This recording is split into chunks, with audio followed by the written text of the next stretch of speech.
Babilônia. Publicado por Estudos Bíblicos para Crescimento em Deus.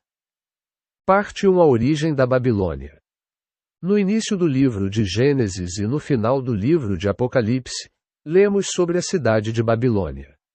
Gênesis usa o nome hebraico Babel, enquanto Apocalipse usa o nome grego Babilônia.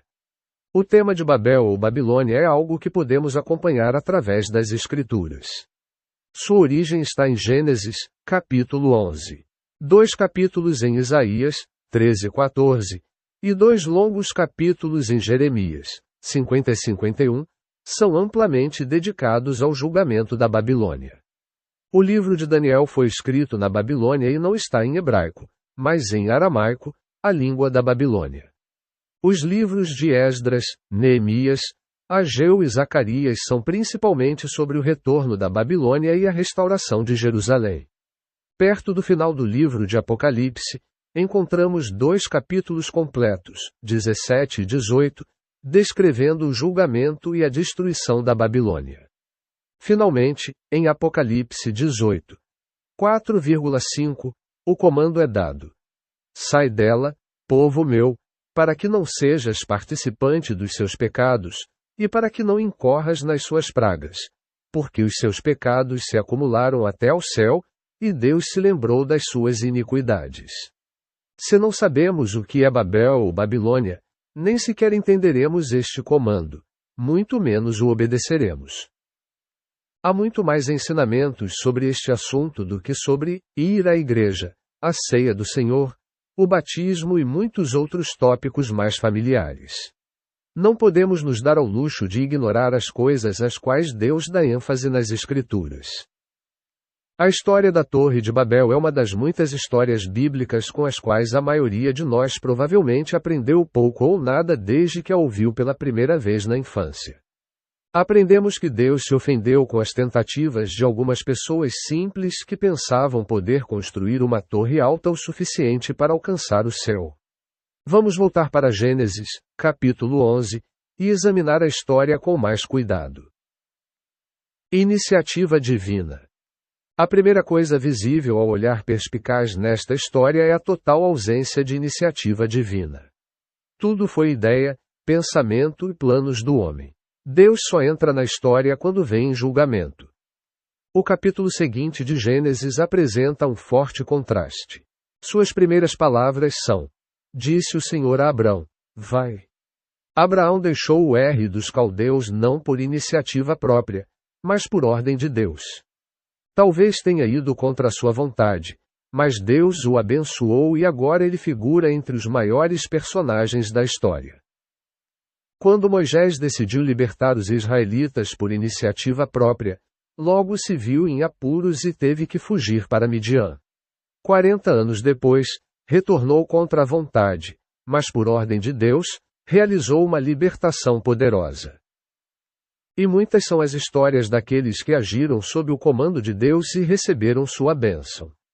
Deus abençoará apenas seus próprios planos. Jesus disse: toda planta que meu Pai Celestial não plantou será arrancada. Mateus 3:13 da tarde. Podemos comparar o versículo. O que é nascido da carne é carne, e o que é nascido do Espírito é Espírito. João 3:6. Deus só pode abençoar aquilo que tem origem nele mesmo.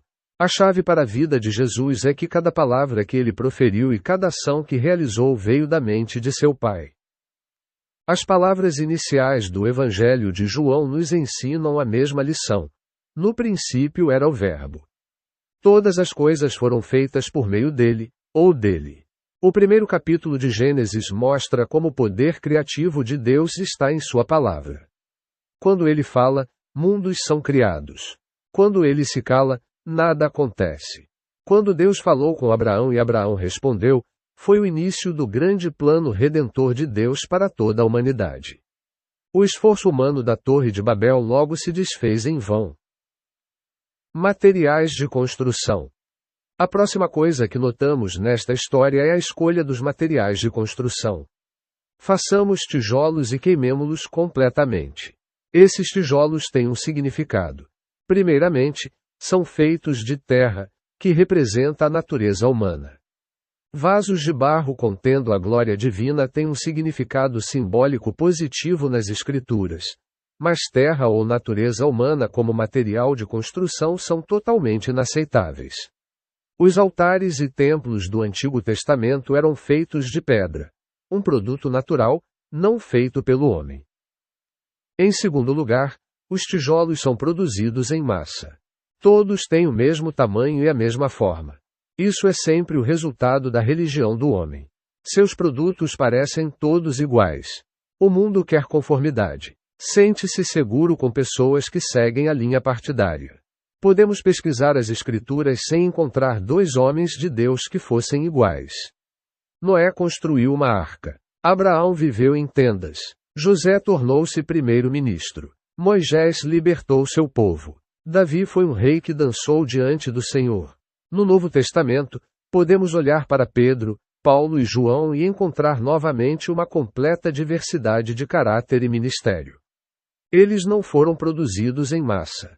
Cada um foi formado e moldado pelo Espírito Santo e trazido à semelhança espiritual de seu Salvador.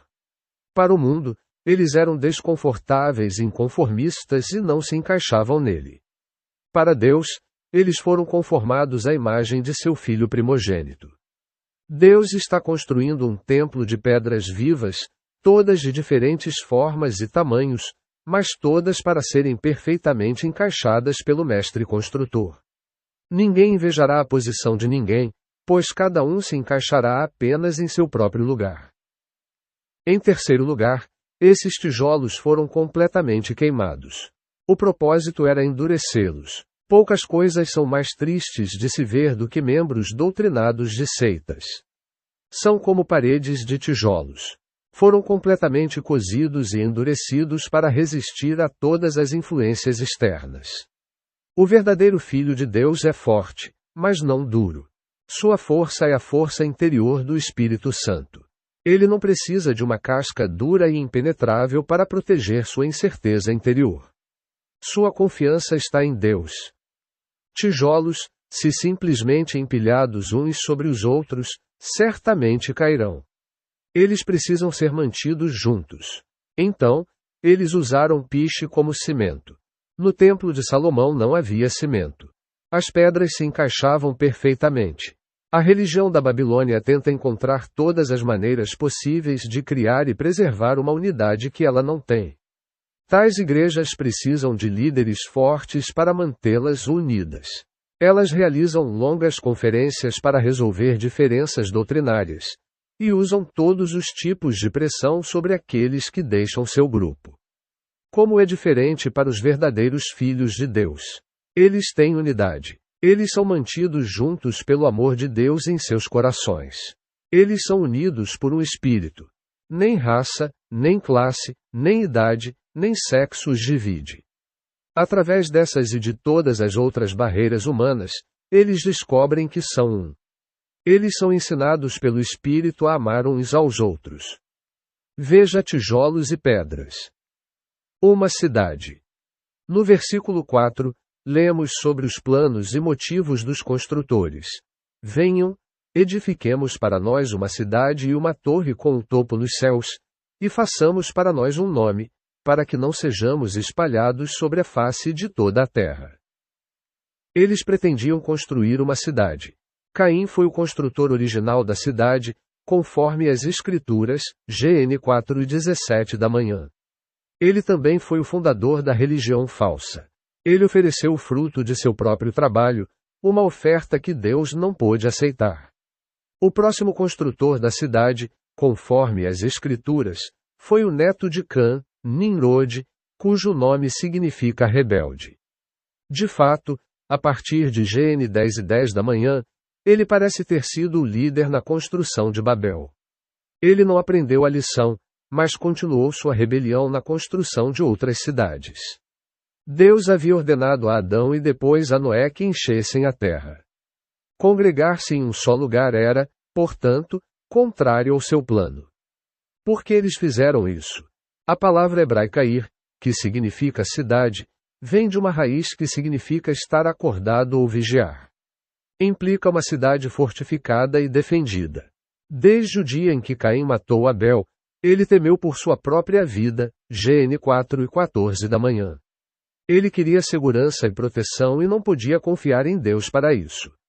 Nimrod, assim como Caim, também era um homem violento, Gn 10:8-9. Ele queria construir algo para se proteger do fruto de suas más ações. Mas para nós, Deus é nosso refúgio e fortaleza. Abraão apresenta um contraste maravilhoso com Caim e Nimrod. Ele vivia uma vida segura em Ur, uma das cidades mais avançadas do mundo antigo. Deus lhe ordenou que deixasse sua terra, seus parentes e a casa de seu pai, e ele partiu. 5 de seus ancestrais, incluindo Sem, filho de Noé, ainda estavam vivos e provavelmente moravam lá. Eles podem ter sido homens bons e fiéis, mas ele os deixou por ordem de Deus. Lemos a explicação em Hb 11:10 da manhã, 13-16. Ele teve uma visão de uma cidade celestial e não podia se contentar com uma imitação terrena dela. Deus era uma segurança maior para ele do que a segurança visível de Ur. Ele não podia sacrificar sua comunhão com Deus pela comunhão com seus parentes. Os olhos de sua fé viram a Jerusalém celestial e ele desprezou as cidades terrenas. Mais tarde, quando Ló foi morar na cidade de Sodoma, Abraão continuou em sua tenda. Ele tinha visto algo melhor. Assim, ele se tornou o pai dos fiéis. A cidade santa, a Nova Jerusalém, que ele esperava, não será construída tijolo por tijolo da terra. Ela descerá do céu, da parte de Deus, preparada como uma noiva adornada para o seu marido, Apocalipse 21:2. Grandeza. Consideremos agora a torre que tentaram construir. Midol. A palavra hebraica para torre vem da raiz GDL, que significa ser grande. Poderíamos chamá-la de grandeza. Eles estavam construindo algo grande. A tradução da língua portuguesa, a avenida, cujo topo pode alcançar o céu, está quase certamente errada. Será que pessoas capazes de tal feito técnico realmente achavam que poderiam construir algo suficiente para alcançar as nuvens? Basta olhar para o céu para ver a impossibilidade disso. O hebraico significa literalmente uma torre com sua cabeça no céu. A ideia é provavelmente, novamente, a de grandeza. Pode muito bem ter havido propósitos astrológicos associados a isso. Há duas grandezas nas Escrituras. Primeiramente, há a grandeza de Deus, que ele também concede àqueles a quem escolhe e que andam humildemente diante dele. Em Gênesis 12:2, Deus disse a Abraão: "Farei de ti uma grande nação, e engrandecerei o teu nome." Abraão não se esforçou por essa grandeza. Ela só se tornou visível muito tempo depois de sua morte. José foi exaltado à grandeza na terra do Egito, mas não por seus próprios esforços. Foi Deus quem o ressuscitou. Israel se tornou grande quando Deus lhe concedeu a vitória sobre o rei Davi. E Deus exaltou Jesus soberanamente porque ele se humilhou e se tornou obediente até a morte. Deus lhe deu um nome que está acima de todo nome, para que ao nome de Jesus se dobre todo o joelho. Filipenses 2:8-10. A segunda grandeza se exalta contra Deus. Golias se levantou e desafiou os exércitos do Deus vivo.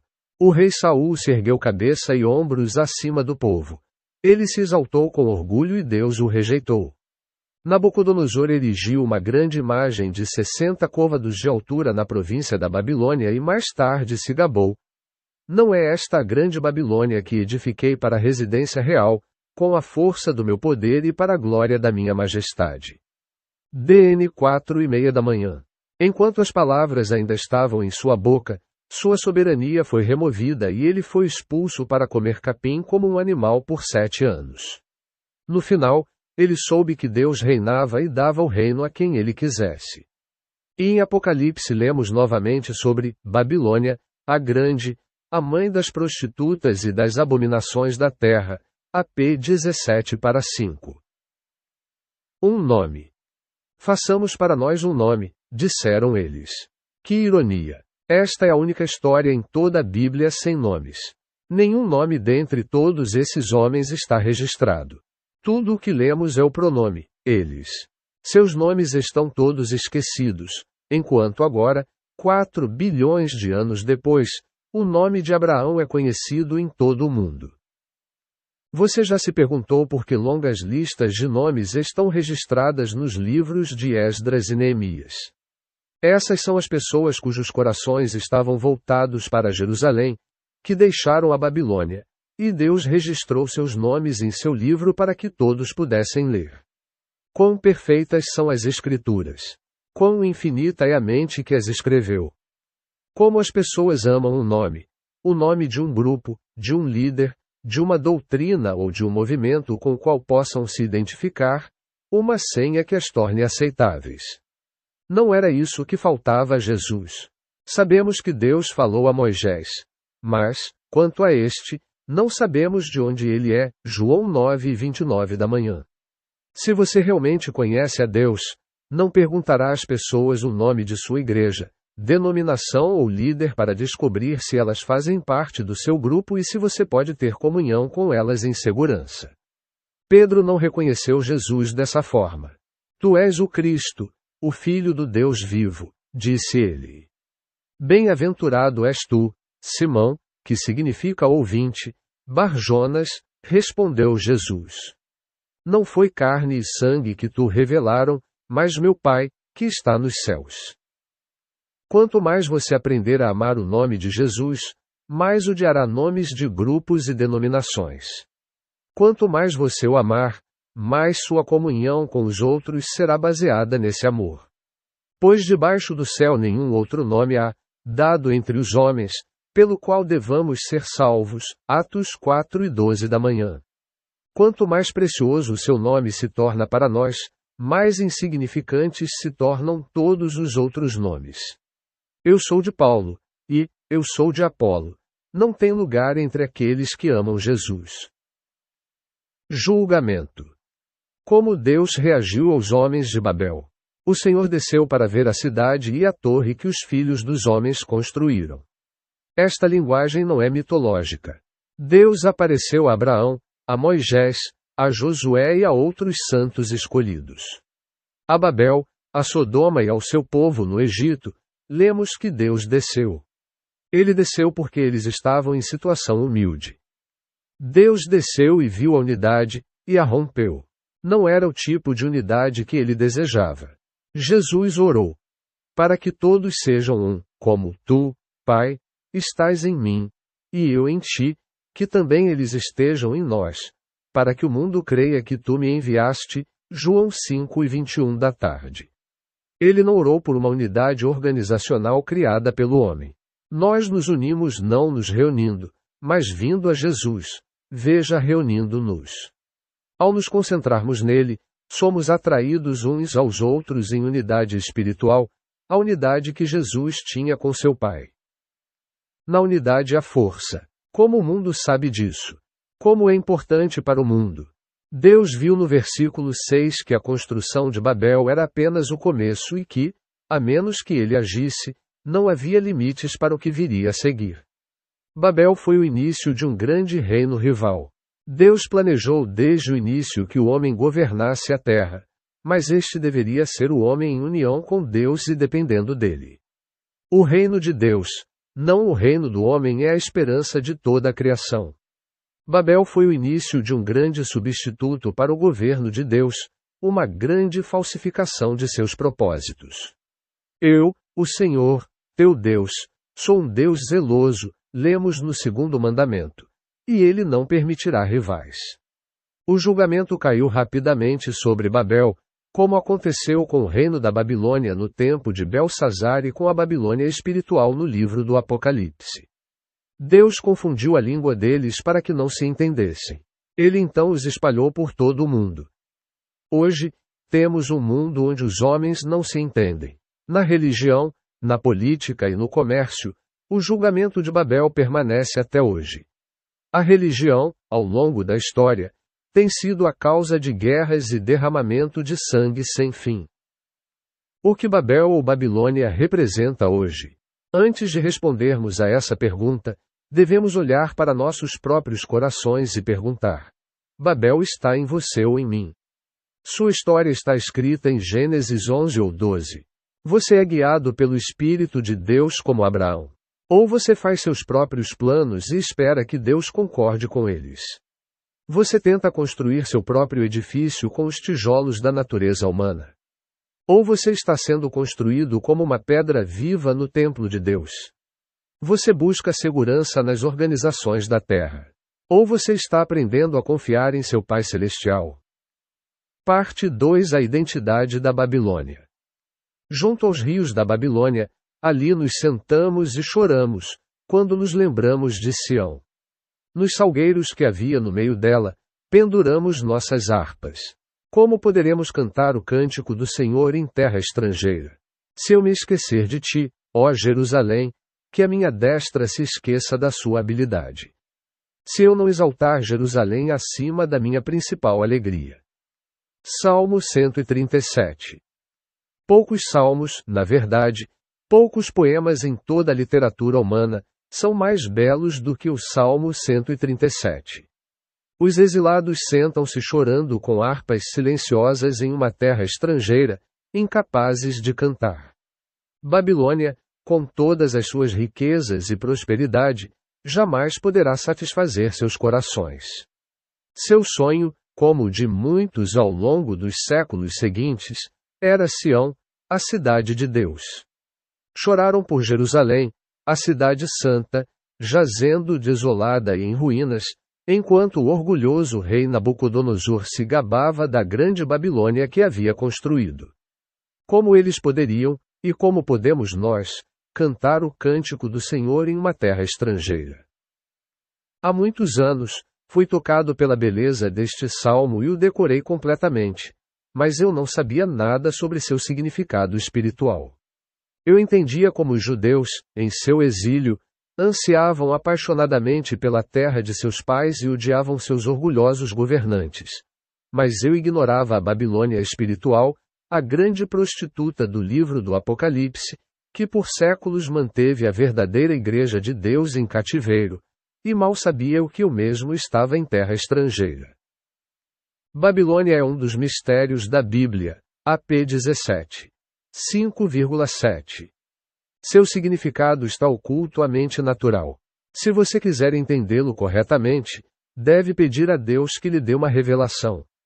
Nenhuma verdade das Escrituras pode realmente nos ajudar sem a iluminação do Espírito Santo. Mas isso é especialmente verdadeiro para as coisas que Deus descreve como mistérios. Algumas pessoas acreditam que Babilônia é a descrição de Deus para todas as seitas e denominações, exceto a sua. Elas tiveram alguma revelação, real ou imaginária, que acreditam que as torna diferentes das outras.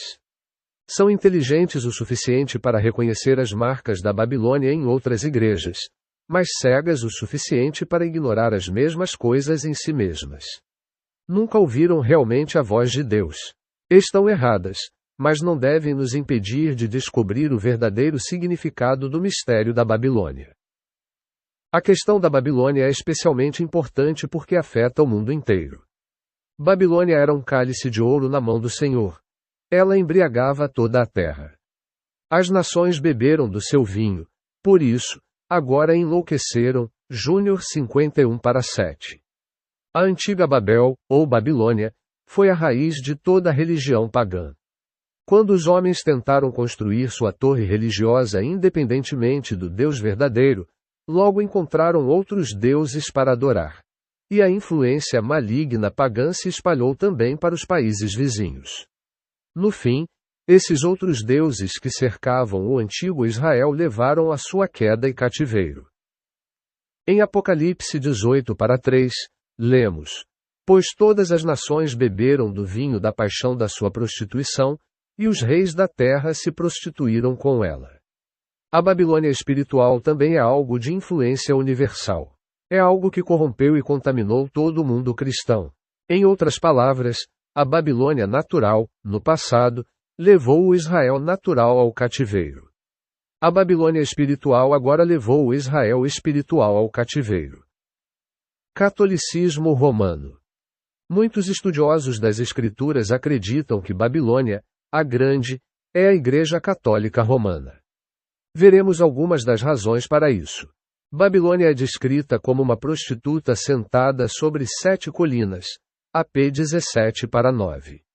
A cidade de Roma é construída sobre 7 colinas. A mulher reina sobre os reis da terra, AP 5:18 da tarde. Por muitos séculos, papas governaram grandes partes da Europa. Babilônia possui vasta riqueza, AP 6:11 da tarde -13. As riquezas do Vaticano, o palácio do Papa, não são segredo. A mulher estava embriagada com o sangue dos santos e com o sangue das testemunhas de Jesus, AP 17-6. Durante séculos, verdadeiros seguidores de Jesus, juntamente com muitos outros que desafiaram a autoridade de Roma, foram multados, presos, torturados e queimados na fogueira. Ainda mais importante do que essas coisas terríveis, Roma trouxe, e ainda traz, morte espiritual a milhões de seus seguidores. A mulher em Apocalipse 17 é descrita como a grande prostituta, v. 1, e a mãe das prostitutas e das abominações da terra, v. 5. Uma prostituta é uma mulher que oferece seu corpo por dinheiro. Deus criou o sexo para a comunhão entre homem e mulher, mas a prostituição é um uso degradante e indevido dele em prol do dinheiro. Em geral, a Igreja de Roma tem usado o desejo do homem por comunhão com Deus e o Evangelho de Jesus Cristo para se tornar rica, poderosa e exaltada. Essa grande prostituta é o fruto final das sementes malignas semeadas na Torre de Babel. Vemos uma cidade e uma grande torre construídas da terra, totalmente baseadas na iniciativa do homem.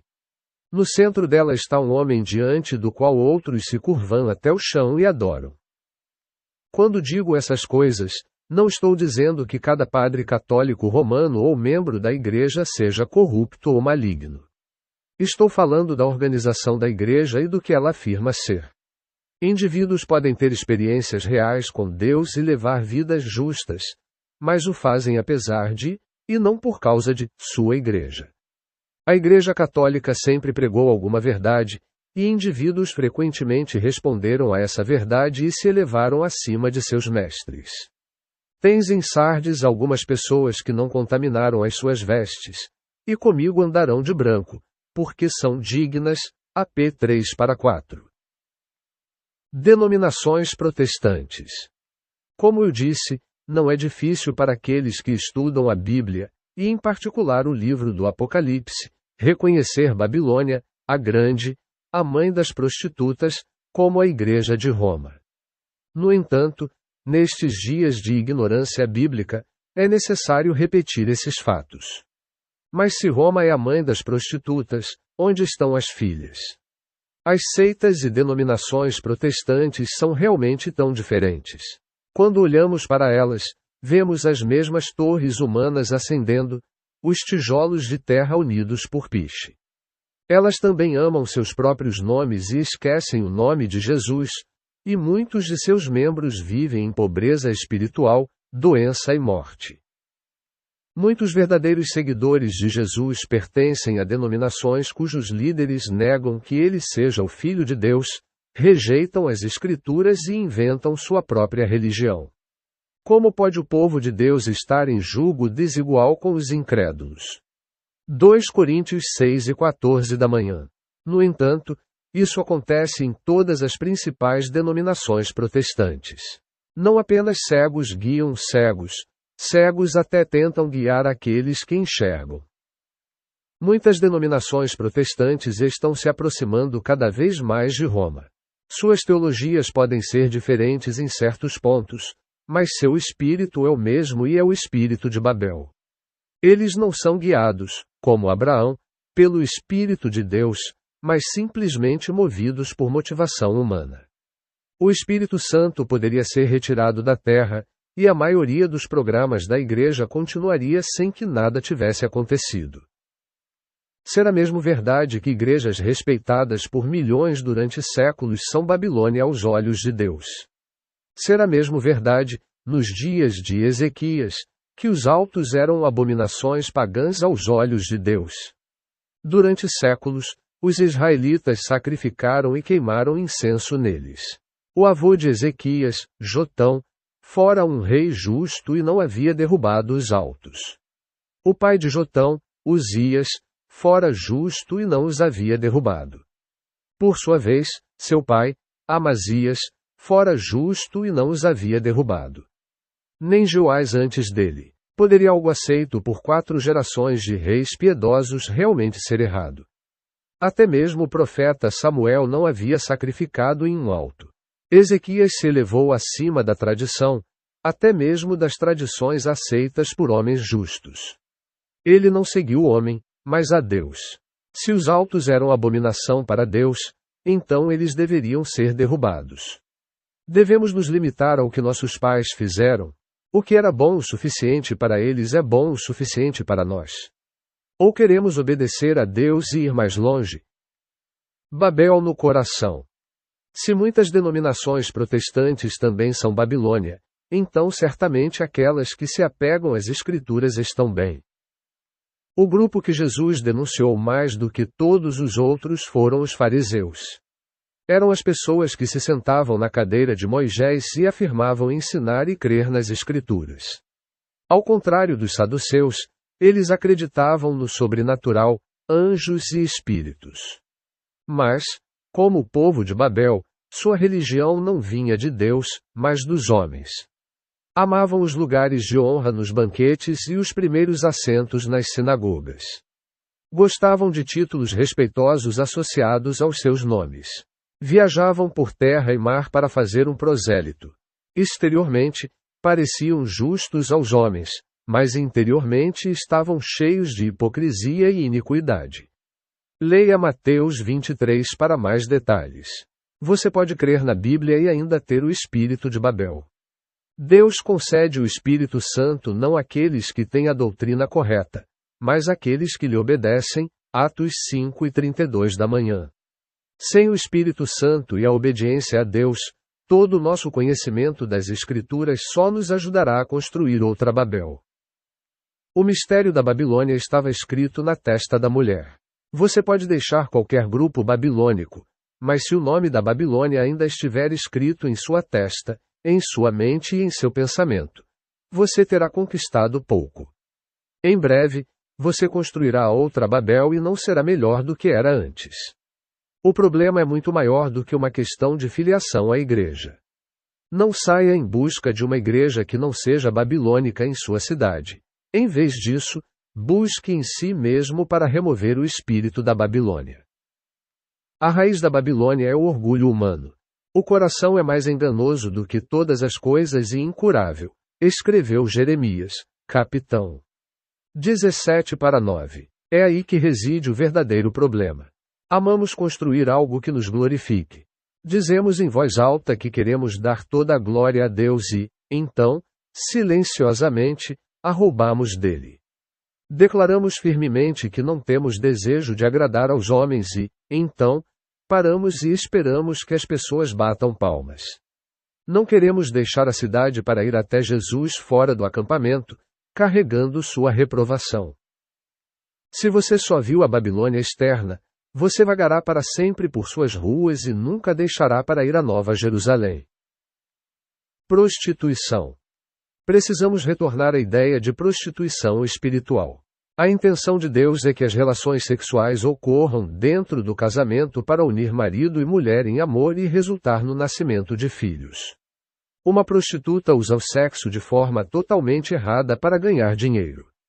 Qualquer igreja que usa a religião para obter dinheiro de seus membros está cometendo prostituição espiritual. Qualquer evangelista que usa seus dons espirituais para enriquecer está fazendo a mesma coisa. Qualquer pessoa que almeja o cargo de pastor por seu salário ou status também é uma prostituta espiritual. Mas o dinheiro não é o único problema. Devemos ter cuidado para não vermos o cisco no olho do nosso irmão e ignorarmos a trave no nosso. Se usarmos o Evangelho e nossos dons ou ministérios espirituais para construir nosso próprio status em vez de edificar o corpo de Cristo, não seremos melhores do que prostitutas espirituais. Nosso serviço ao Senhor é motivado pelo amor a Ele e aos nossos irmãos e irmãs, ou pelo desejo de posição, reputação ou dinheiro. Aos seus olhos, somos servos fiéis ou prostitutas. Pecados da Babilônia. Babilônia será destruída. O capítulo 18 de Apocalipse descreve a destruição em detalhes. Vimos que Babilônia é essencialmente religião humana. Por que ela merece tanto a ira de Deus? As duas razões apresentadas neste capítulo são pecados e demônios. No versículo 5, lemos que seus pecados se acumularam até o céu. Deus odeia o pecado. Nos tempos do Antigo Testamento, ele ensinou essa verdade ao seu povo, ordenando-lhes que fizessem sacrifícios e ofertas pelo pecado. Muitos profetas também os alertaram sobre sua ira contra o pecado. Jesus recebeu esse nome, Yehoshua igual a Yahweh salva, porque salvaria seu povo de seus pecados. Mt 1:21 da manhã. Isso era tão importante que ele deu a sua vida para isso. Ele não apenas deu a sua vida, mas também sofreu o horror supremo da separação de seu pai enquanto estava pendurado no madeiro. E tudo isso por causa do pecado humano. A religião do homem não tem o poder nem o desejo de salvar as pessoas de seus pecados. Boas intenções não podem mudar um coração corrupto. A religião do homem gera todo tipo de maldade. Muitas igrejas têm membros que quebram cada um dos 10 mandamentos. Alguns adoram outros deuses. Outros se curvam diante de imagens esculpidas. Outros repetidamente tomam o nome do Senhor em vão e não veem mal nisso. Outros desonram seus pais em nome de Deus. Outros cometem assassinato em seus corações por ódio. Algumas igrejas até tentaram matar seus inimigos. Algumas igrejas aceitam todos os tipos de pecado sexual. Muitos enriqueceram roubando de seu rebanho. O falso testemunho abunda e a cobiça é tão comum que ninguém a considera errada. Muitas pessoas, sem dúvida, levam vidas que são, pelo menos exteriormente, respeitáveis e podem não ser culpadas das coisas que acabei de descrever. Mas todas essas coisas estão presentes nas igrejas que se dizem cristãs. Alguém realmente imagina que Deus vê essas igrejas como suas representantes na Terra? A maior parte do mundo religioso simplesmente não está preparada para lutar contra o pecado. Por não ser justo, não odeia o pecado, e não se pode lutar contra o que não se odeia. O mundo religioso geralmente se interessa por conferências, política, direitos humanos, novos métodos de comunicação, testemunho por métodos modernos, etc., mas não pela justiça de Deus. Demônios da Babilônia. Em Apocalipse 18:5, vemos os pecados da Babilônia acumulados até o céu. No versículo 2, lemos: caiu a grande Babilônia. E se tornou morada de demônios, e esconderijo de todo espírito imundo, e esconderijo de toda ave imunda e detestável. Na parábola do semeador, Jesus disse que os pássaros que levaram a semente representavam o maligno. Portanto, demônios, espíritos imundos e pássaros têm o mesmo significado. Babilônia está cheia dessas coisas malignas. Nos últimos anos, temos visto um interesse renovado pelo exorcismo. Muitas pessoas foram genuinamente libertadas do mal, mas outras não conseguiram compreender os verdadeiros problemas. Os espíritos malignos habitam onde há pecado. Possessão demoníaca e influência demoníaca não são a mesma coisa que pecado, mas estão intimamente ligadas a ele. O mundo pagão lida com os demônios por meio de cerimônias, encantamentos e palavras mágicas. Os valores morais não importam. O pecado é irrelevante. Trata-se de manipular ou apaziguar espíritos. Muito do que parece ser exorcismo cristão ou ministério de libertação não é muito diferente. Algumas pessoas chamam o padre, que vem equipado com um livro de orações e recita uma missa ou comunhão. Outras esperam sucesso se usarem mandamentos encontrados nas Escrituras para expulsar demônios. Paulo fala sobre guerra espiritual em Efésios 6:10 da manhã -18.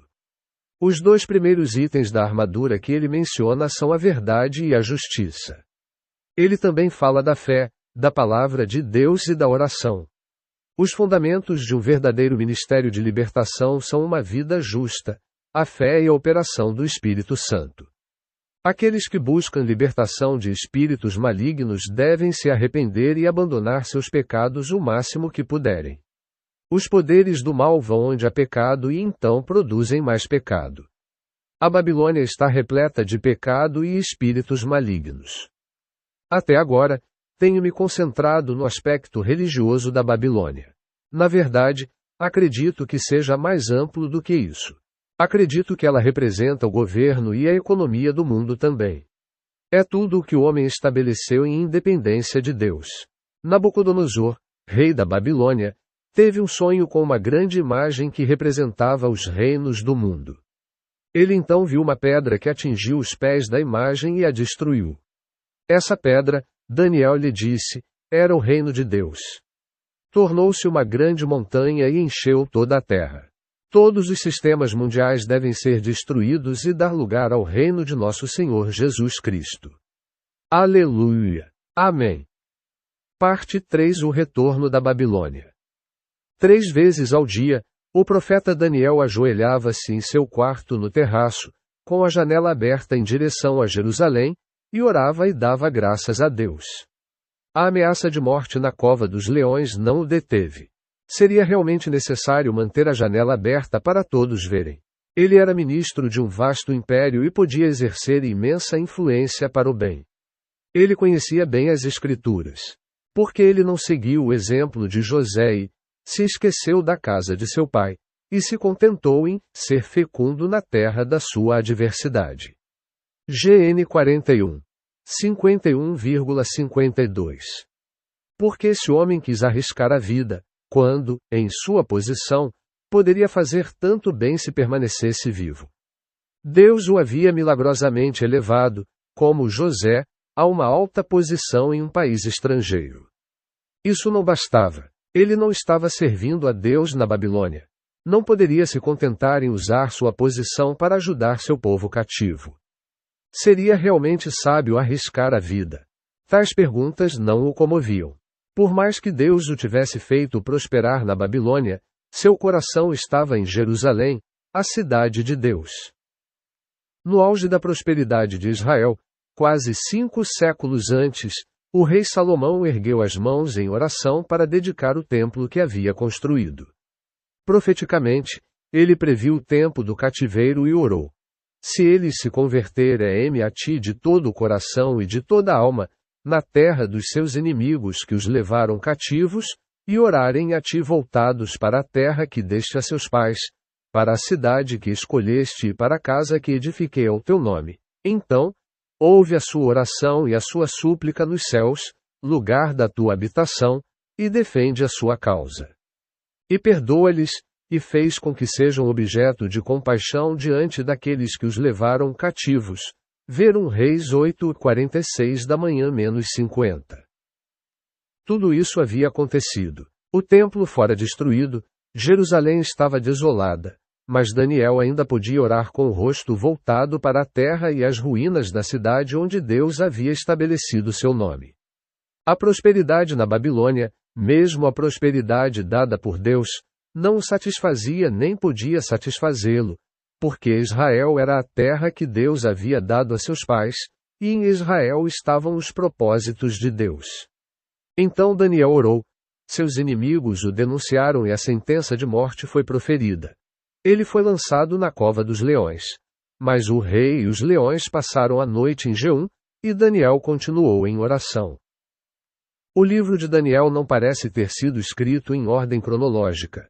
A oração e a revelação de Daniel no capítulo 9 e sua noite na cova dos leões no capítulo 6 ocorrem ambas no início do reinado de Dario, o Medo. Podemos aprender muito lendo esses capítulos lado a lado. Daniel 6 conta a história da cova dos leões. Daniel 9 mostra o que se passava no coração de Daniel naquela época. O Império Babilônico acabara de cair nas mãos dos medos, persas, e Daniel tentava descobrir os propósitos de Deus. Apesar de sua recente promoção como um dos 3 ministros de todo o reino, 6-3, Daniel dedicou-se primeiro ao estudo das Escrituras, 9-2. Então, quando viu o que elas significavam, orou e jejuou. 9-3. Infelizmente, tal comportamento não é muito comum em políticos recém-nomeados. Ele encontrou 2 vezes registrado em Jeremias, 25-11 e 29-10, que Jerusalém ficaria desolada e seu povo em cativeiro por 70 anos. Ele leu os livros de Moisés e dos profetas e viu que seu povo estava em cativeiro por causa de seus pecados. Então, orou, jejuou e se arrependeu dos pecados de seu povo. A política ocupava o 5º lugar na vida deste homem de Deus. O estudo da Bíblia, a oração, o jejum e a fidelidade a Deus eram todos mais importantes. Deixe-me resumir o que eu disse. Vemos em Daniel, em primeiro lugar, uma profunda convicção de que ele e seu povo estavam no lugar errado. Nenhuma prosperidade externa poderia compensar isso. Ele preferiria varrer as ruas de Jerusalém a sentar-se no trono de um império estrangeiro. Em segundo lugar, o vemos buscando nas Escrituras que tinha para saber por que eles estavam em cativeiro e quando o julgamento terminaria. Em terceiro lugar, o vemos voltando-se para Deus em oração, jejum e arrependimento pelos pecados, buscando perdão e libertação de seus captores. Que Deus nos conceda o mesmo espírito e a mesma fé.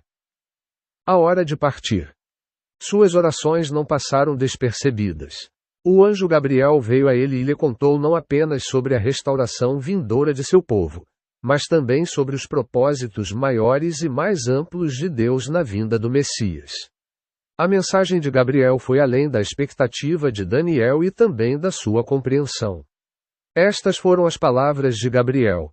70 setes estão decretados para o teu povo e para a tua santa cidade, para fazer cessar a transgressão, para dar fim ao pecado, para expiar a iniquidade, para trazer a justiça eterna, para selar a visão e a profecia, e para ungir o Santíssimo. Sabe e entende isto. Desde a saída do decreto para restaurar e reconstruir Jerusalém até que venha o ungido, o governante, haverá 7 setes e 62 setes, 9-24 da manhã, 25. Esta profecia surpreendente teve 2 cumprimentos. Restavam apenas 70 semanas ou 490 dias para o fim dos 70 anos de julgamento. Mas ainda faltavam 490 anos desde a ordem de reconstruir Jerusalém até a vinda do Messias para expiar os pecados. Um dia na profecia geralmente representa um ano. Poucas pessoas conhecem os períodos de tempo na Bíblia. Deixe-me explicar alguns fatos. Há 4 períodos exatos de 490 anos cada, que vão do nascimento de Abraão à morte de Jesus. No entanto, um fato esconde isso de nossa vista. Sempre que os propósitos de Deus foram suspensos por causa do pecado, o relógio parou e Deus não registrou o tempo. Assim, do nascimento de Abraão ao Êxodo foram 505 anos como o homem conta. Mas Deus não contou os 15 anos do nascimento de Ismael ao nascimento de Isaque. Ele viu o tempo como apenas 490 anos. Do Êxodo à dedicação do Templo de Salomão foram 621 anos no tempo humano. Mas houve 7 períodos de escravidão nos tempos dos juízes, que no total duraram 131 anos. Novamente, Deus viu apenas 490 anos. Do Templo de Salomão até a ordem para reconstruir Jerusalém foram 560 anos reais. Mas 70 desses foram os anos de cativeiro na Babilônia, e Deus viu apenas 490 anos. Uma verdade solene emerge desses fatos. Se escolhermos viver em cativeiro na Babilônia, o tempo parará em nossa vida espiritual. Fisicamente, envelheceremos, enquanto espiritualmente permaneceremos crianças. Seus grandes propósitos redentores esperarão até que clamemos por seu perdão e obedeçamos ao seu chamado. Saí dela, povo meu, para que não sejais participantes dos seus pecados. AP 18-4. O filho pródigo ainda era filho quando estava na terra distante, mas vivia com prostitutas, como Babilônia, e não desfrutava de nenhuma das bênçãos da filiação.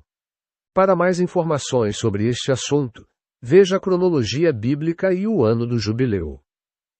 O primeiro cumprimento da profecia de Gabriel foi a ordem dada por Ciro no último versículo de 2 Crônicas e, mais detalhadamente, em Esdras, capítulo 1, versículos 2 a 4. Ciro ordenou aos judeus que retornassem a Judá e construíssem a casa do Senhor, o Deus de Israel. Ele até ordenou aos seus vizinhos pagãos que os apoiassem com ofertas voluntárias de prata, ouro, bens e gado. Daniel era jovem quando o cativeiro começou, mas 70 anos depois, quando terminou, ele já era velho. Era velho demais para a longa jornada da Babilônia a Jerusalém. A maioria dos judeus na Babilônia havia crescido lá e não estava disposta a deixar sua segurança por uma jornada perigosa para uma terra desconhecida. Para muitos judeus, o custo foi alto demais. Eles se sentiam em casa e confortáveis em seu exílio. Não nos perturbe com seu idealismo impraticável, provavelmente disseram. Ciro é um bom rei, e podemos viver vidas boas e íntegras aqui. Talvez, mas os propósitos de Deus estavam em Jerusalém, não na Babilônia. Jerusalém era o lugar para a reconstrução do templo, e Israel era a terra onde o Messias deveria vir. Muitos atenderam ao decreto de Ciro e partiram para sua terra natal. Em Esdras, capítulo 2, podemos ler os nomes e números de cada família que retornou. Eles trilharam novamente os passos de seu pai Abraão quando este deixou o dos caldeus para ir à terra prometida. A mesma fé os levou na mesma jornada. Um altar restaurado. O primeiro ato dos exilados que retornaram foi construir o altar de Deus e oferecer holocaustos sobre ele. Esdras 3:2. O sacrifício é central para todos os propósitos de Deus. O sacrifício mais importante de todos os tempos é a oferta de seu Filho Jesus. Sem ele, não temos nada para remover nossos pecados e, sem Deus, temos apenas escuridão e morte. A saída dos israelitas do Egito também começou com sacrifício e é lembrada até hoje na Páscoa. A aceitação do Cordeiro de Deus morto no Calvário é essencial para nossa salvação e o único fundamento verdadeiro para uma vida espiritual. O segundo sacrifício é o de nós mesmos. Jesus nos chama a entregar nossas vidas por Ele no altar de Deus. Algumas pessoas estão dispostas a entregar suas vidas em guerras por seu país. Algumas entregam suas vidas a serviço dos outros. Algumas vão para o exterior como missionários e acreditam que entregaram suas vidas por Deus. Outras abandonam o mundo para viver como monges ou freiras e acreditam que estão trilhando o caminho da consagração total. Essas ações podem ser louváveis e Deus pode nos pedir para fazer algumas delas, mas nenhum desses altares é o altar de Deus. Todas essas coisas podem ser feitas sem a morte da vida do ego. O altar de Deus é o lugar onde a vida do ego morre. Babilônia alimenta a vida do ego. À medida que a torre artificial sobe, o ego e o orgulho também crescem. As ostentações se tornam mais altas. Altares pagãos são abundantes na Babilônia, mas não é lugar para construir o altar de Deus. Festivais restaurados. Após a reconstrução do altar e o restabelecimento do sacrifício diário, os imigrantes que retornavam celebraram a festa dos tabernáculos. Esta foi a última das 3 principais festas que Deus havia ordenado para o seu povo. A primeira foi a Páscoa e a segunda, o Pentecostes. Levítico, capítulo 23, fornece detalhes completos. O êxodo do Egito havia começado com a celebração da Páscoa. Deus tinha festas para o seu povo, tanto naquela época quanto hoje, mas essas festas não podiam ser celebradas na Babilônia ou no Egito. Os cristãos também deveriam guardar essas festas, como os judeus fazem. Ou Deus as substituiu pelo Natal e pela Páscoa na Nova Aliança. No Novo Testamento, essas festas não são substituídas, em vez disso, são cumpridas. Elas têm uma plenitude espiritual que podemos e devemos desfrutar. Elas apontam, em primeiro lugar, como todas as Escrituras, para o próprio Jesus. Ele nasceu no primeiro dia da festa dos tabernáculos e morreu na Páscoa. Ele próprio foi o cumprimento perfeito das festas, assim como de todo o Antigo Testamento. As festas também falam de nossa vida espiritual. Devemos começar com a nossa própria Páscoa, quando nos alimentamos pessoalmente do Cordeiro de Deus e somos purificados pelo seu sangue. Devemos aprender a nos alimentar do pão sem fermento da pura verdade de Deus. Devemos vivenciar o nosso próprio Pentecostes pessoal, como os primeiros discípulos fizeram no cenáculo. E devemos prosseguir daí para vivenciar a festa dos tabernáculos, que inclui a festa das trombetas e o dia da expiação. Todas essas festas representam bênçãos espirituais que nosso Pai preparou para nós. Para mais informações sobre isso, veja as festas de Israel. O Natal e a Páscoa nada mais são do que festivais pagãos, pagãos na origem e pagãos na prática atual, e foram introduzidos na Igreja por aqueles que não tinham experiência com festivais espirituais. Os pagãos que afluíram à Igreja na época de Constantino, século IV d.C., precisavam de algo para mantê-los felizes. São festivais de Babel e não têm lugar nas Escrituras nem no reino de Deus. Jeroboão, o primeiro rei do norte de Israel, foi condenado por introduzir um festival que ele próprio inventara, 1 Reis meio-dia e 32, 33. A Igreja fez 100 vezes mais do que ele fez ao criar seus próprios festivais. Veja festivais da Igreja. Um templo restaurado.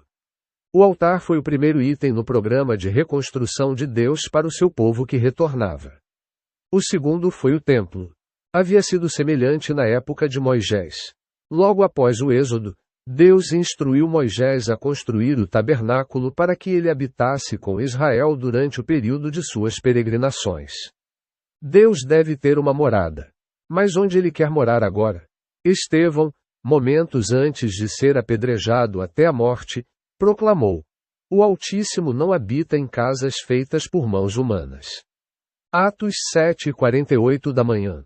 Com surpreendente ignorância, multidões hoje ainda consagram edifícios de pedra e tijolo, nos quais entram com grande respeito e chamam de casa de Deus. Se você reverencia um edifício físico, isso certamente obscurecerá sua visão da verdadeira casa de Deus. O Novo Testamento diz muito claramente: "Não sabeis que sois o templo do Deus vivo e que o Espírito de Deus habita em vós." Se as pessoas não têm experiência com o Espírito Santo, voltarão atrás e imitarão os tempos anteriores à sua vinda no Pentecostes. Se não conhecem a realidade, devem se apegar à sombra. Mas aqueles que experimentaram a habitação do Espírito Santo deveriam saber melhor. Deus enviou os exércitos romanos para fazer sua declaração final de que havia terminado com as construções feitas pelo homem. Eles despedaçaram o templo, pedra por pedra. A Igreja passou os séculos seguintes tentando reconstruí-lo. Em Jerusalém, os construtores puseram mãos à obra e lançaram os alicerces do segundo templo. O povo então se reuniu para louvar a Deus. Gritaram e choraram de alegria. O barulho foi ouvido ao longe, Esdras 3:10 da manhã -13. Era como o retorno do filho pródigo. As harpas, por tanto tempo silenciosas na Babilônia, agora irrompiam em música. Oposição. Infelizmente, a alegria deles durou pouco. Seus inimigos logo começaram a agir para detê-los. Primeiro, trouxeram ofertas de ajuda. "Vocês não têm nada em comum conosco na construção de uma casa para o nosso Deus", disseram Zorobabel e Josué, os líderes judeus, Esdras 4:3. Eles viram claramente que somente o povo de Deus pode construir o templo de Deus. Aquele que não entra pela porta é ladrão e salteador, João 10:1. Não há lugar para estrangeiros bem-intencionados no reino de Deus. Você precisa nascer do alto e se tornar um verdadeiro cidadão antes de poder ter parte nele. Quando suas ofertas foram rejeitadas, esses inimigos mostraram seu verdadeiro caráter. Eles desencorajaram e amedrontaram os construtores e os caluniaram até que a obra parasse. Esdras 4. Por cerca de 16 anos, nenhuma obra foi realizada, enquanto 2 reis da Pérsia iam e vinham. Problemas e oposição não são prova do desagrado de Deus. Os anos se passaram em aparente derrota, mas Deus estava preparando sua resposta. Com o tempo, os profetas Ageu e Zacarias se levantaram para chamar o povo novamente ao arrependimento e encorajá-los a continuar a construção. Não por força nem por violência, mas pelo meu espírito, diz o Senhor dos Exércitos. Zc 4:6. Zacarias trouxe essas palavras bem conhecidas ao líder Zorobabel, enquanto este contemplava sua tarefa inacabada. Isso era o mais importante. Era uma obra do Espírito de Deus, realizada por seu poder. Tende bom ânimo. O meu espírito permanece entre vós. A glória desta casa atual será maior do que a glória da casa anterior, profetizou Ageu, 2:4, 5,9. A glória de Deus havia descido sobre o templo que Salomão construiu. Poderia este esforço fraco ter glória maior? O primeiro templo foi construído no auge do poder de Israel sob o rei Salomão. Este segundo foi construído em seu tempo de fraqueza. O que é glória? Jesus orou: Pai, chegou a hora, glorifica o teu filho. João 17:1. E então foi levado para morrer. A sabedoria de Deus e seus caminhos são superiores aos nossos. A fraqueza e a fragilidade da carne se tornam a glória e o poder do Espírito de Deus. Muros restaurados. O templo foi finalmente concluído e avançaremos várias décadas até a época de Neemias. Ele era um jovem que havia alcançado destaque no palácio persa. Era o copeiro real. Estava contente com sua prosperidade até que um irmão veio e lhe trouxe notícias de sua terra natal. Os que sobreviveram ao exílio e retornaram à província estão em grande aflição e desgraça. O muro de Jerusalém está derrubado, e suas portas foram queimadas a fogo. Neum 3. Seu coração despertou e ele reagiu como Daniel havia feito. Ele diz: Sentei-me, chorei e lamentei por vários dias. Jejuei e orei perante o Deus do céu. 1:4. Como Daniel, ele confessou seus pecados e os de seu povo. 6,7. Como Daniel, ele examinou as Escrituras e encontrou profecias de exílio e restauração. Ele também arriscou a vida ao se apresentar diante do rei Artaxerxes com o rosto triste. 1,2. Mais uma vez, Deus ouviu sua oração e, desta vez, o rei deu a ordem que Gabriel havia dito a Daniel. Neemias recebeu permissão para ir e reconstruir os muros de Jerusalém. Não tem espaço para considerar os conflitos e dificuldades que Neemias enfrentou enquanto ele e seus homens trabalhavam com uma ferramenta em uma mão e uma arma na outra. O grande programa de construção de Deus não poderia ser interrompido até que Jerusalém tivesse um altar, um templo e muralhas da cidade concluídas. Todas essas coisas são as mesmas hoje para aqueles que têm olhos para ver e ouvidos para ouvir no Espírito. Conclusão. Vimos dois caminhos retratados nas Escrituras. Um é o caminho do homem natural. O outro é o caminho de Deus. Um é um caminho que podemos percorrer pela vista. O outro, um caminho de fé. O primeiro é uma estrada larga com muitos viajantes. O segundo é um caminho estreito que leva à vida. Permitam-me concluir com algumas das palavras de despedida de Moisés enquanto os israelitas contemplavam a terra prometida. Vejam, hoje ponho diante de vocês a vida e a prosperidade, a morte e a adversidade, a bênção e a maldição. Escolham, pois, a vida, para que vivam, vocês e a sua descendência, amando o Senhor, o seu Deus, obedecendo a sua voz e apegando-se a Ele. Porque esta é a sua vida e a longevidade dos seus dias. Que habitem na terra que o Senhor jurou a seus pais, Abraão, Isaque e Jacó, que lhes daria. DT 30:19-20. Cronologia bíblica.